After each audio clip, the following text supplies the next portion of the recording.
Vamos a conocer aquí en el 13º Foro de Empleo y Emprendimiento de la Facultad de Economía de la Universidad de Valencia el programa Be Startup, una iniciativa del Banco Sabadell que tiene ámbito nacional, que tiene ámbito de toda España, y para conocer un poco más los detalles de este proyecto tenemos con nosotros a Fernando Canós, director comercial regional de Valencia de la Territorial de Sabadell Camp. Hola, señor Canós, bienvenido, gracias por estar aquí. Gracias a vosotros.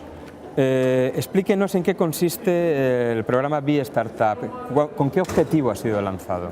Bueno, el objetivo con el cual ha sido lanzado es para entrar a formar. Es un programa que tiene cuatro palancas fundamentales. Una de ellas es dotar de toda una serie de servicios financieros para el emprendedor, ajustados al emprendedor. Sería una de las palancas. La otra palanca es dotar a oficinas de personal especializado, ya no tan solo los de primera línea, sino también con el departamento de riesgos para entender los proyectos de los emprendedores. No podemos analizar de la misma manera una empresa tecnológica, una empresa startup con los medios clásicos de análisis de riesgo. No llegaríamos a ningún lado. Esta sería la segunda parte. Otra tercera pata, otra tercera palanca sería la de introducir dentro de nuestro corazón, dentro de la propia entidad, a startups para que nos ayuden a conocer mejor este negocio.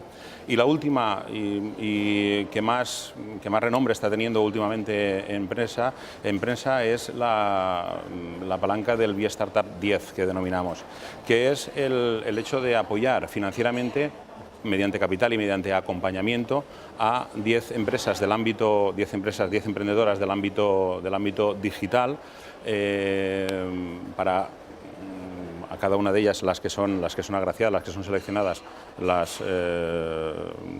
invertimos en ellas capital, una parte de capital, metimos 100.000 euros en capital y en acompañamiento hasta la consolidación de estas empresas.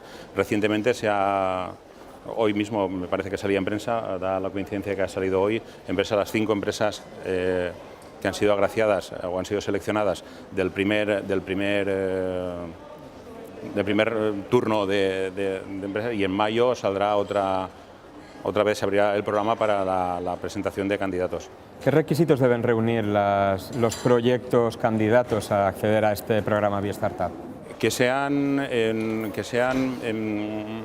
que ser del ámbito tecnológico, tipo e-commerce o tipo de estas características, y que también vayan a aportar algo a nuestro negocio, al negocio financiero. ¿Qué cifras maneja este programa, tanto por su dotación económica como número de proyectos presentados? La dotación económica es, en un año, la inversión la haremos de 1 millón de euros. 1 millón de euros que se repartirán en 10 proyectos a 100.000 euros por cada uno de los proyectos. Esta pasada edición que se ha celebrado, la verdad es que ha desbordado todas las expectativas que teníamos, porque se han presentado más de 400 proyectos para ser seleccionados, de los cuales se han seleccionado 5, con lo cual estaba muy por encima de nuestra inicial pretensión. O sea, hay talento y hay ganas. Hay talento, hay ganas, y ganas por nuestra parte también de colaborar en todo el mundo del emprendedurismo. Entiendo que con esas cifras el balance, aunque el proyecto no haya finalizado, el balance debe ser muy positivo por parte del Sabadell. ¿Cómo lo valoran? Lo valoramos positivamente. Ya te digo que todas las expectativas que teníamos en cuanto a la presentación de candidaturas, a la presentación de proyectos, pues a lo mejor rozaba con las mejores ideas, rozaba los 300 proyectos. Nos hemos ido a más de 414 creo que han sido la cifra exacta al final, con lo cual pues estamos muy satisfechos de la acogida que ha tenido en todo el territorio nacional este proyecto. Ya sabemos algo más del programa Be Startup, les deseamos toda clase de éxitos y sobre todo que ayuden a esos proyectos emprendedores a seguir adelante. Fernando Canós, director comercial regional Valencia de la Territorial Sabadell Camp, muchas gracias por estar aquí. Gracias a vosotros.